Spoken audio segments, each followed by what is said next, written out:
আন্তর্জাতিক অপরাধ ট্রাইব্যুনালে দায়ের করা মামলায় সাবেক আইজিপি চৌধুরী আব্দুল্লাহ আল মামুন দ্বিতীয় দফায় স্বীকারোক্তিমূলক জবানবন্দি দিয়েছেন। এদিকে উত্তরা পূর্ব থানার একটি হত্যা মামলায় সাবেক মেয়র আতিকুল ইসলামের 5 দিন রিমান্ড মঞ্জুর করেছে আদালত। উত্তরা পশ্চিম থানার বৈদেশিক মুদ্রা নিয়ন্ত্রণ আইনের মামলায় সাবেক কৃষিমন্ত্রী আব্দুস শহীদ ও সাবেক অতিরিক্ত সচিব আমজাদ হোসেনের 3 দিন করে রিমান্ড দিয়েছেন আদালত। আরও জানাচ্ছেন নাদিয়া শারমিন।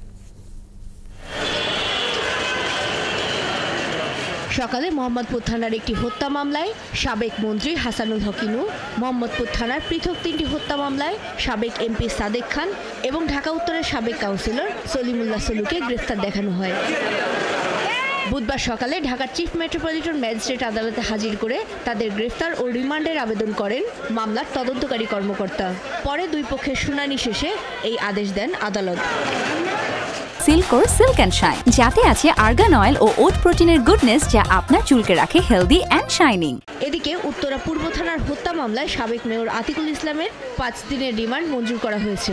সেই সাথে জামিন নামঞ্জুর করে উত্তরা থানার আরও 2টি মামলায় তাকে গ্রেফতার দেখানো হয়েছে। উপাধ্যক্ষ আব্দুস শহীদ তার 3 দিনের রিমান্ড মঞ্জুর করা হয় এবং সাবেক অবৈধ মেয়র উত্তরের মেয়র আতিকুল ইসলাম তাকে উত্তরা পূর্ব 3/9/24 এটা একটি হত্যা মামলা। এই মামলায় তার বিরুদ্ধে 5 দিন রিমান্ড মঞ্জুর করা হয় এবং উত্তরা পশ্চিম 10/10/24 এটা একটি হত্যা মামলা। এই মামলায় আওয়ামী লীগের সাবেক কার্য কমিটির সদস্য মমতাজউদ্দিন আহমেদ মেহেদি তাকে 3 দিনের রিমান্ড মঞ্জুর করা হয়। তার থেকে পরবর্তীতে উদ্ধার করার তো আর কিছু নাই, যেহেতু যৌথ বাহিনীর মাধ্যমে তার বাসা থেকে যে সমস্ত টাকা উদ্ধার হয়েছে আর কোনো উদ্ধারের যেহেতু প্রয়োজন নাই, সুতরাং রিমান্ডের প্রয়োজন নাই।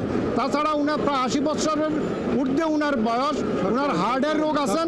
শুধু সাবেক সরকারের মন্ত্রী ছিলাম, এমপি ছিলাম, মেয়র ছিলাম, সেই কারণেই আমাদেরকে এই মামলায় সম্পৃক্ত করা হচ্ছে এবং বারবার রিমান্ড চাওয়া হচ্ছে, বারবার মামলাগুলো নিয়ে সম্পৃক্ত করা হচ্ছে, যা হিউম্যান রাইটসের পরিপন্থী, সংবিধানের পরিপন্থী এবং বাংলাদেশের সংবিধানের পরিপন্থী।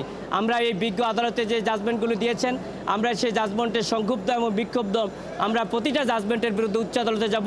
আন্তর্জাতিক অপরাধ ট্রাইব্যুনালে দায়ের করা মামলায় সাবেক আইজিপি চৌধুরী আব্দুল্লাহ আল মামুন দ্বিতীয় দফায় স্বীকারোক্তিমূলক জবানবন্দি দেন। নাদিয়া শারমিন, 71, ঢাকা।